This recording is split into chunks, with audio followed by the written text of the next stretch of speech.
हमारे सामने है भगवान परशुराम, राष्ट्रकवि रामधारी सिंह दिनकर और गंगा किनारे बसा वो शहर मोकामा। और हमारा मिशन सिर्फ इन तीनों के बीच का रिश्ता खोजना नहीं है। हम दिनकर की उस आग उगलती कविता परशुराम के प्रतीक्षा की गहराइयों में भी उतरेंगे।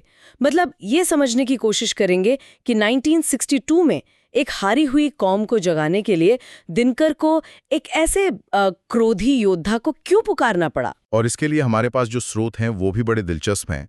कुछ स्थानीय कहानियां हैं, कुछ ऐतिहासिक तथ्य हैं और साथ में कविता का वो विश्लेषण है जो हमें बताएगा कि कैसे एक कवि पौराणिक कथाओं से स्याही लेकर अपने समय का, मतलब अपने युग का इतिहास लिखता है। तो चलिए इस कहानी के पहले सिरे को पकड़ते हैं। ये सिरा हमें मोकामा लेकर जाता है। दिनकर जी का मोकामा से जुड़ाव तो वो सीधा और साफ है। वो वहां पढ़े थे, उन गलियों में घूमे थे। बिल्कुल, वो मोकामा घाट रेलवे हाई स्कूल के छात्र थे। ये कोई किंवदंती नहीं है, ये एक पुख्ता तथ्य है। आज भी उस स्कूल का जो मेन गेट है वो दिनकर द्वार कहलाता है। तो एक तरह से कह सकते हैं कि दिनकर की साहित्यिक चेतना की शुरुआती जमीन मोकामा ने ही तैयार की। दिनकर का जुड़ाव तो समझ आता है, लेकिन भगवान परशुराम, मतलब त्रेता युग का एक पात्र 20वीं सदी के एक कस्बे से कैसे जुड़ गया? ये इतिहास है या सिर्फ आस्था? ये बहुत अच्छा सवाल है, क्योंकि यहाँ इतिहास और आस्था एक दूसरे में घुल मिल जाते हैं। इसका कोई शिलालेख या ऐतिहासिक प्रमाण तो नहीं है, लेकिन पीढ़ियों से चली आ रही लोक मान्यता है। मोकामा में परशुराम के 2 मंदिर हैं, एक पुराना और एक नया। अच्छा। और कहानी ये है कि जब ये इलाका घना जंगल था, तब भगवान परशुराम ने यहाँ रुककर विश्राम किया था। एक मिनट, मतलब परशुराम यहाँ युद्ध करने नहीं बल्कि विश्राम करने आए थे? ये तो उनकी उस छवि से बिल्कुल अलग है जो हम सब जानते हैं। वो योद्धा वाली छवि, हाथ में फरसा, क्रोध से भरी आंखें। यही तो इस जगह की खासियत है। और ये बात सिर्फ कहानी तक सीमित नहीं है, ये मंदिरों की मूर्तियों में भी दिखती है। मोकामा के मंदिरों में परशुराम अपने प्रसिद्ध अस्त्र फरसा के साथ नहीं है, तो फिर? बल्कि तीर धनुष के साथ हैं, एक शांत मुद्रा में विराजमान है। ये तो ऐसा हुआ जैसे कृष्ण बिना सुदर्शन चक्र के। वाह, इसका मतलब तो ये हुआ कि मोकामा के लोगों ने उनके योद्धा रूप को नहीं बल्कि उनके ऋषि रूप को अपनाया, उस शांत संरक्षक स्वरूप को जो शायद युद्ध के कोलाहल के बाद आता है। बिल्कुल। और एक कहानी इस बात को और गहरा करती है। वहां एक पीपल का पेड़ है जिसे बच्चे परशुराम स्थान भी कहते हैं। बच्चे परशुराम स्थान? हाँ, कहते हैं कि किसी ने उसे काट दिया था, पर उसके तने को हिला नहीं पाया। तब परशुराम एक बालक के रूप में आया और उस पेड़ को फिर से जीवित कर दिया। तो मोकामा के लिए परशुराम संहारक नहीं, पालक हैं, एक शांत शक्ति जो जरूरत पड़ने पर रक्षा करती है। ये छवि याद रखना बहुत जरूरी है, क्योंकि दिनकर इसी शांत शक्ति को जगाने की बात करेंगे। तो इससे पहले कि हम दिनकर की कविता पर पहुंचें, उस परशुराम को भी थोड़ा समझ लेते हैं जिसे पूरी दुनिया जानती है, वो जो फरसा धारण करते हैं। क्योंकि उनका चरित्र जितना हम समझते हैं उससे कहीं कहीं ज्यादा जटिल और गहरा है। निश्चित रूप से वो सिर्फ एक क्रोधी ऋषि नहीं है, वो विष्णु के छठे अवतार हैं। जन्म से ब्राह्मण, यानी ज्ञान और तपस्या के प्रतीक, लेकिन कर्म से क्षत्रिय, मतलब शौर्य और शासन के प्रतीक। हाँ, ये ड्युअलिटी, ये दोहरापन ही उनके चरित्र की सबसे बड़ी ताकत है। उन्हें उनका दिव्य फरसा किसी राजा से नहीं मिला था, बल्कि कठोर तपस्या के बाद स्वयं भगवान शिव से मिला था। और उनके जीवन में एक ऐसी घटना है जो आज भी लोगों को हैरान कर देती है। पिता के कहने पर अपनी ही माँ का सिर काट देना। इसे कैसे समझा जाए? ये उनके चरित्र का सबसे कठिन हिस्सा है। बिल्कुल। इसे समझने के लिए हमें उस युग के धर्म की अवधारणा को समझना होगा। उनके लिए पिता का आदेश सबसे बड़ा धर्म था। ये व्यक्तिगत भावनाओं से ऊपर कर्तव्य और आज्ञा पालन की कह सकते हैं कि पराकाष्ठा थी। लेकिन कहानी यही खत्म नहीं होती है ना? नहीं, उन्होंने अपनी मां का वध किया और फिर अपने पिता से ही वरदान मांगकर उन्हें पुनर्जीवित भी करवा लिया। ये दिखाता है कि वो भावनाओं से शून्य नहीं थे, लेकिन धर्म को सर्वोच्च रखते थे। और उनका वो प्रसिद्ध क्रोध, जिसके कारण उन्होंने 21 बार पृथ्वी को क्षत्रिय विहीन करने की प्रतिज्ञा ली, क्या वो सिर्फ एक व्यक्तिगत बदले की कहानी थी? नहीं, उसे व्यक्तिगत बदला कहना उसके साथ अन्याय होगा। उसकी शुरुआत जरूर व्यक्तिगत अन्याय से हुई। राजा सहस्रबाहु ने उनके पिता जमदग्नि के आश्रम से कामधेनु गाय को बलपूर्वक छीनने की कोशिश की और बाद में उसके पुत्रों ने ऋषि की हत्या कर दी। ये सिर्फ एक ऋषि की हत्या नहीं थी, ये सत्ता का, अहंकार का एक निहत्थे तप पर हमला था। अच्छा। परशुराम का क्रोध उसी अन्याय के खिलाफ था। उनकी लड़ाई किसी एक जाति के खिलाफ नहीं, बल्कि अताताई और अधर्मी शासकों के खिलाफ थी। वो एक तरह से उस समय के करप्ट सिस्टम के खिलाफ एक बड़ा रिबेलियन था। तो वो एक गुरु भी थे और एक चिरंजीवी भी है, भीष्म, द्रोण, कर्ण जैसे महारथियों के गुरु। बिल्कुल। और आज भी महेंद्र पर्वत पर तपस्या में लीन माने जाते हैं। तो हमारे पास एक ऐसा चरित्र है जो ज्ञान और शक्ति, सृजन और संहार, ऐसी शक्ति जो शांत है लेकिन जिसे छेड़ने पर प्रलय आ सकता है। और अब सोचिए 1962 का भारत। हाँ, अब आते हैं कॉन्टेक्स्ट पर। एक तरफ परशुराम का ये उग्र अन्याय के खिलाफ लड़ने वाला चरित्र है और दूसरी तरफ 1962 में चीन से युद्ध हारा हुआ एक देश। दिनकर ने इन दोनों को जोड़ा। ये तो जैसे आग और पानी को मिलाना हुआ। उन्होंने ऐसा क्यों किया?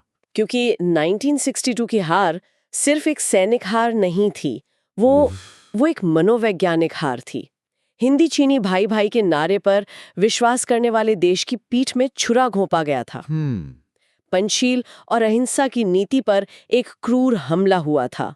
पूरे देश में निराशा थी, गुस्सा था और एक तरह की शर्मिंदगी का माहौल था। दिनकर, जो स्वभाव से ही ओज के कवि थे, उनके अंदर इस हार ने दुख से ज्यादा क्रोध पैदा किया। तो परशुराम की प्रतीक्षा उस क्रोध की ही अभिव्यक्ति थी। एक तरह का राष्ट्रीय हुंकार। ये सिर्फ एक हुंकार नहीं थी, ये एक आईना था जो दिनकर ने देश के नेतृत्व और समाज को दिखाया। कविता की शुरुआत ही इस सवाल से होती है कि हमारी सहनशीलता, हमारी क्षमा को दुनिया हमारी कायरता क्यों समझ रही है। दिनकर ने परशुराम को एक प्रतीक के तौर पर इस्तेमाल किया। वो उस जागृत पौरुष, उस सोए हुए शौर्य का प्रतीक थे जिसकी देश को उस वक्त सख्त जरूरत थी। वो कह रहे थे कि अब योगियों की तरह जीने का नहीं, विजयियों की तरह जीने का समय है। और जैसा आपने कहा कि ये कविता एक आईना थी, तो जाहिर है उन्होंने उस समय की सत्ता पर भी तीखे सवाल उठाए होंगे। बहुत तीखे। कविता में वो लिखते हैं, नेता निमग्न दिन रात शांति चिंतन में। ये उस समय की नीति पर सीधा व्यंग्य था। एक और जगह वो लिखते हैं, शेरों को सिखलाते हैं धर्म अजा का, मतलब हम अपनी वीर कौम को बकरियों का धर्म सिखा रहे हैं। ये पंक्तियां तो उस समय की नेहरूवादी नीतियों की सीधी आलोचना मानी जाती थी। बिल्कुल। दिनकर का गुस्सा सिर्फ बाहरी दुश्मन पर नहीं था, वो देश के अंदर की कमजोरियों पर भी प्रहार कर रहे थे। एक मिनट, मतलब कविता सिर्फ चीन के खिलाफ एक गुस्सा नहीं थी, दिनकर तो घर के अंदर भी झांक रहे थे। बिल्कुल। और यहीं ये कविता और भी खतरनाक हो जाती है। उनकी एक पंक्ति है जो आज भी उतनी ही प्रासंगिक है। घातक है जो देवता सदृश दिखता है लेकिन कमरे में गलत हुक्म लिखता है। अरे वाह। यहां वो साफ साफ कह रहे हैं कि असली दुश्मन वो नहीं जो सीमा पर खड़ा है, बल्कि वो है जो हमारे ही सिस्टम के अंदर बैठा है, देवता का मुखौटा पहने हैं लेकिन बंद कमरों में देश को खोखला करने वाले फैसले ले है। ये तो ब्यूरोक्रेसी और भ्रष्टाचार पर एक जबरदस्त हमला था। हाँ, ये बहुत बड़ी बात है। एक राष्ट्रकवि जो खुद राज्यसभा सांसद भी थे, वो अपनी ही सरकार को इस तरह कटघरे में खड़ा कर रहे थे। लेकिन क्या दिनकर का परशुराम वही पौराणिक पात्र है या वो उसे एक नए रूप में गढ़ते हैं? यही इस कविता का सबसे क्रांतिकारी हिस्सा है। दिनकर किसी पुराने पात्र को वापस नहीं ला रहे हैं, वो उसके प्रतीक को एक नए युग के लिए री इमेजिन कर रहे हैं। वो साफ कहते हैं, ये और नहीं कोई केवल हम तुम हैं। वाह, मतलब परशुराम कोई बाहर से आने वाला अवतार नहीं है। नहीं, वो हमारे और आपके अंदर ही मौजूद है। उन्होंने इस प्रतीक को डेमोक्रेटाइज कर दिया, हर आम इंसान को सौंप दिया। एकदम सही कहा आपने। और ये नया परशुराम कैसा है? दिनकर कहते हैं वो गांधी का त्याग और शंकर का वैराग्य लेकर आता है, लेकिन उसकी आंखों में आग है। उसके एक हाथ में अगर धर्मग्रंथ है तो दूसरे में विज्ञान है। ये तो परंपरा और आधुनिकता का अद्भुत संगम है। एक ऐसा नायक जो जड़ों से जुड़ा है लेकिन भविष्य की ओर देख रहा है। बिल्कुल। वो सिर्फ फरसा चलाना नहीं जानता, वो विज्ञान की शक्ति को भी समझता है। तो ये निष्क्रियता को छोड़कर एक सक्रिय वीरता को अपनाने का आह्वान है। वैराग्य छोड़ बाहों की विभा संभालो, चट्टानों की छाती से दूध निकालो जैसी पंक्तियां तो सीधे सीधे देश के युवाओं से बात करती हैं। बिल्कुल। ये कविता स्लीपिंग पिल्स खाए हुए देश के लिए एक कैफीन शॉट की तरह थी। इसका मूल संदेश था कि सच्ची शांति शक्ति से आती है, कमजोरी से नहीं। जब तक आपके बाजुओं में ताकत नहीं है, तब तक आपकी विनम्रता को कोई नहीं मानेगा, उसे आपकी मजबूरी समझा जाएगा। ये कविता 1962 की राख से एक नए आत्मविश्वास से भरे भारत को जगाने का मंत्र थी। तो कुल मिलाकर ये यात्रा कितनी अद्भुत रही। हाँ। हम बिहार के एक छोटे से कस्बे मोकामा से शुरू हुए, जहां परशुराम का एक शांत सौम्य रूप बसता है।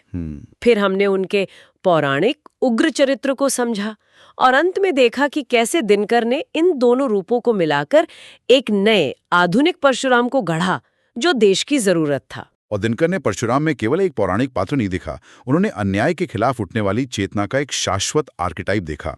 इसीलिए कविता का शीर्षक परशुराम की प्रतीक्षा बहुत गहरा है। ये किसी बाहरी रक्षक की प्रतीक्षा नहीं है, ये राष्ट्र के अपने भीतर की सोई हुई शक्ति के जागने की प्रतीक्षा है। दिनकर ने खुद कहा था कि ये कविता कालजयी है, किसी एक समय में बंधी नहीं है। और आज जब हम पीछे मुड़कर देखते हैं तो ये बात सच लगती है। तो सवाल ये उठता है कि आज के समय में इस परशुराम का रूप क्या हो सकता है? क्या वो सीमा पर खड़ा कोई सैनिक है? हो सकता है, या वो लैब में बैठा कोई वैज्ञानिक हो सकता है जो देश को आत्मनिर्भर बना रहा है, या वो कोई आरटीआई कार्यकर्ता हो सकता है जो देवता सदृश दिखने वाले भ्रष्ट अधिकारी का पर्दाफाश कर रहा है। बिल्कुल। दिनकर का परशुराम कोई एक व्यक्ति नहीं है, वो एक गुण है। अन्याय के खिलाफ खड़े होने का साहस और उस लड़ाई को ज्ञान और विज्ञान दोनों से लड़ने की क्षमता। तो शायद दिनकर का अंतिम संदेश यही था कि हमें परशुराम की प्रतीक्षा नहीं करनी है, हमें स्वयं परशुराम बनना है, हर उस मोर्चे पर जहां न्याय और सत्य दांव पर लगे हों। वाकई ये एक ऐसा विचार है जिसके बारे में हमारे श्रोताओं को सोचना चाहिए।